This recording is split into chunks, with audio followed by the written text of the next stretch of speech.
नमस्कार और प्रतिभा क्लासेस मुरादाबाद की यूट्यूब चैनल में आपका बहुत बहुत स्वागत है। अगर आप यूपी बोर्ड 2026 की हिंदी परीक्षा में टॉप करना चाहते हैं तो आप बिल्कुल सही जगह पर आए हैं। इस वीडियो को लाइक और चैनल को सब्सक्राइब जरूर करें। आज हम बात करेंगे उस रणनीति की जो टॉपर्स को बाकियों से अलग बनाती है, और वो है लेखन खंड में महारत हासिल करना। तो आज हम क्या क्या देखने वाले हैं? सबसे पहले हम परीक्षा के पूरे ब्लूप्रिंट को समझेंगे। फिर निबंध और पत्र लेखन के रहस्यों से पर्दा हटाएंगे। और हाँ, आखिर में मैं आपको कुछ ऐसे जबरदस्त टिप्स दूंगा जो आपको टॉप स्कोर तक ले जाने में मदद करेंगे। तो चलिए बिना देरी के शुरू करते हैं। शुरू करते हैं। देखिए, हिंदी के पेपर में निबंध और पत्र लेखन सिर्फ कुछ सवाल नहीं होते। ये वो मौके हैं जहां आप अपनी सोच और लिखने की कला दिखा सकते हैं। और सच कहूं तो यही वो सेक्शंस हैं जो एक औसत छात्र और एक टॉपर के बीच का फासला तय करते हैं। हमारा लक्ष्य एकदम साफ है। 18 फरवरी 2026 को होने वाले पेपर में निबंध और पत्र लेखन में पूरे के पूरे नंबर लाना। और इस गाइड के साथ हम उस लक्ष्य तक पहुंचने का एक सीधा रास्ता बनाएंगे। चलिए सबसे पहले सबसे बड़ी चुनौती से निपटते हैं, निबंध। बहुत से स्टूडेंट्स को लगता है कि उन्हें सब कुछ पढ़ना होगा, लेकिन सच बताऊं, सफलता का राज स्मार्ट वर्क में है। आइए देखते हैं कि असल में क्या जरूरी है। सफलता का रास्ता उतना भी मुश्किल नहीं है जितना हमें लगता है। असल में आप सिर्फ 5, जी हाँ, आपने बिल्कुल सही सुना, सिर्फ 5 जरूरी निबंध विषयों पर ध्यान देकर अपनी लगभग पूरी तैयारी कर सकते हैं। चलिए देखते हैं वो 5 टॉपिक कौन से हैं। ये रहे वो 5 महाविषय जो बार बार परीक्षा में पूछे जाते हैं। इनमें भी पर्यावरण प्रदूषण सबसे सबसे ज्यादा जरूरी है। अगर आपने इन 5 विषयों को अच्छे से तैयार कर लिया तो यकीन मानिए, परीक्षा के दिन आपको कोई हैरानी नहीं होगी। लेकिन सिर्फ विषय का नाम जानना ही काफी नहीं है। असली सीक्रेट, असली चाबी इसकी बनावट को समझने में है। अगर आप संकेत बिंदु यानी मेन हेडिंग्स को याद कर लेते हैं तो समझ लीजिए कि आपने निबंध लिखने की आधी जंग तो वहीं जीत ली। पर्यावरण प्रदूषण पर निबंध के लिए ये एक अचूक फॉर्मूला है।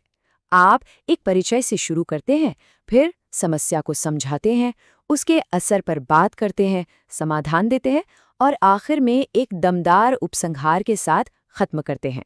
ये बिल्कुल एक पूरी कहानी सुनाने जैसा है, जिसकी एक शुरुआत है, बीच का हिस्सा है और एक मजबूत अंत है। अपने निबंध की शुरुआत किसी दमदार कोटेशन से करना परीक्षक का ध्यान खींचने का एक जबरदस्त तरीका है। स्वदेश प्रेम जैसे विषय के लिए इस तरह की एक लाइन ये दिखाती है कि आपको विषय की कितनी गहरी समझ है और आप सिर्फ रटी रटाई बातें नहीं लिख रहे हैं। तो निबंध की बात हो गई। अब चलिए दूसरे सबसे जरूरी स्किल पर ध्यान देते हैं, पत्र लेखन। ये एक और ऐसी जगह है जहां सही तकनीक से आप बड़ी आसानी से पूरे नंबर हासिल कर सकते हैं। पत्र लेखन में एक बात गांठ बांध लीजिए, फॉर्मेट ही सब कुछ है। मतलब परीक्षक आपके शब्द पढ़ने से पहले आपका फॉर्मेट देखेगा। अगर फॉर्मेट सही है तो समझिए आधे नंबर तो यूं ही पक्के हो गए। परीक्षा के लिए हम फॉर्मल लेटर्स पर फोकस करेंगे, जिन्हें प्रार्थना पत्र भी कहते हैं। ये वो पत्र होते हैं जो आप किसी अधिकारी को लिखते हैं, जैसे प्रिंसिपल या कोई सरकारी अफसर। और हाँ, ये सिर्फ परीक्षा के लिए नहीं, असल जिंदगी में भी बहुत काम आने वाला स्किल है। ये देखिए, शुल्क माफी के अनुरोध के लिए एक बिल्कुल परफेक्ट फॉर्मेट।